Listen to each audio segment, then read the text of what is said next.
Hello YouTube! So a couple of years ago I made a video called Book Guilt, and it was about books that I'd had on my shelf for a very long time without reading them and how those books were giving me guilt. And this was technically my first booktube video, but I didn't know about booktube at the time, so I just coincidentally made a video hauling a bunch of books that I wanted to read as a means to inspire myself to read them in the coming year. I figured that because I have these 3 shelves full of unread books that never really seems to get any smaller, that now might be a good time to do another book guilt video to hold myself accountable for the books that I would like to get read in 2017. So these are the top books from my shelf that make me feel guilty when I look at them because I have every intention of reading them but just haven't for some reason. So the first book on that list is Library of Souls by Ransom. I really loved Miss Peregrine. I liked Hollow City, and for some reason I just have not read the 3rd book in the series. This has been on my shelf since the day it came out, and so I'm definitely going to need to finish this. The next book that I got is called A Northern Light by Jennifer Donnelly. This is a book that I got at a big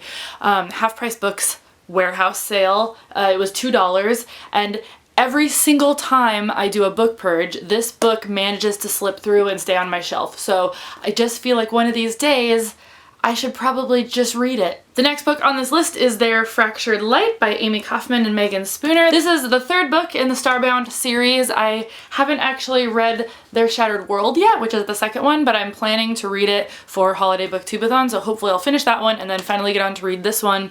I loved the first one. These Broken Stars is one of my favorite books, and yet for some reason I haven't gone on to read the next ones in the series, so this one definitely is on my book guilt list. Next is The Miniaturist by Burton. This book was a Christmas gift from my parents.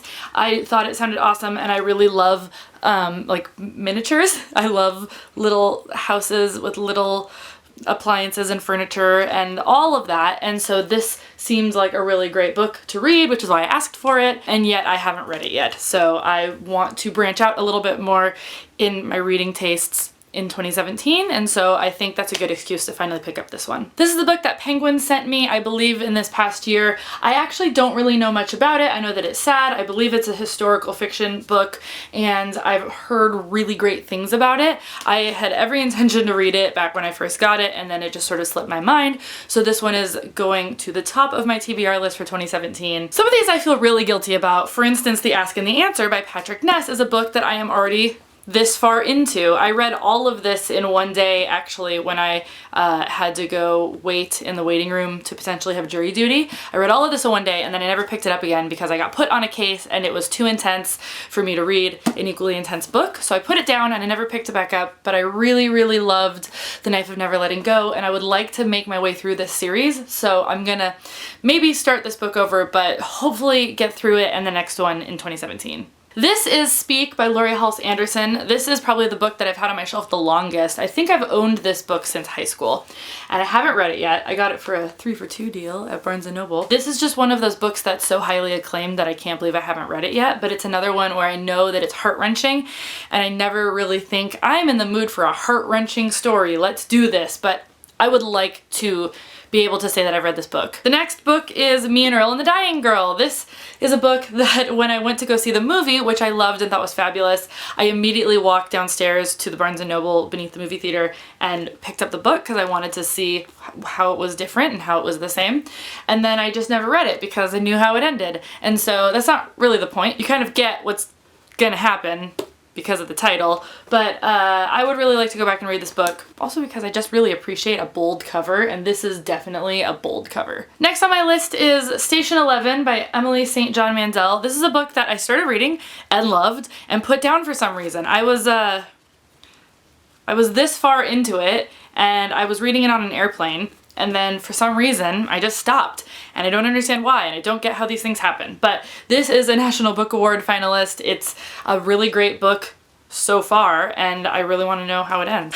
Next book on the list is Vicious by Ve Schwab. This is a book that I know tons of people love, and I really like Ve Schwab, both her books that I've read already and just her as a person. This is supposed to be great, and I've intended to read it ever since I got it, and I haven't, so this needs to happen. Next on my list is Starboard Murphy and the World Outside. This is a book by Karen Finney-Frock, who taught the YA fiction writing class that I took last year, and she was fantastic as a teacher, and her first book that she read was really great, and so this was the most recent book that she had published at the point that I took the class, and I got to hear a lot about it because she would speak from her experience in the class, and a lot of it was about this book, and so I obviously need to read it. I'm not sure why I haven't, but I'm gonna probably do this one pretty soon. Couple more. This one is The Book Thief by Markus Zusak.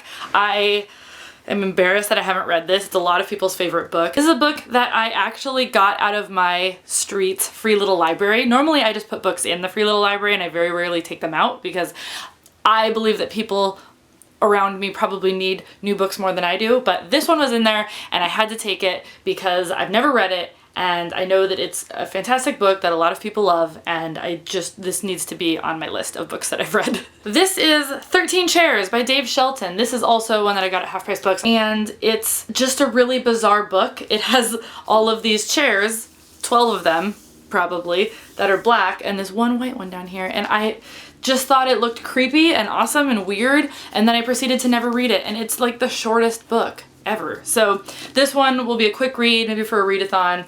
I just need to know what it's about. Alright, then we have Middlesex by Jeffrey Eugenides. This is a book that I bought right after reading The Virgin Suicides because I loved it and I wanted to read more books by Jeffrey Eugenides, and then I never did.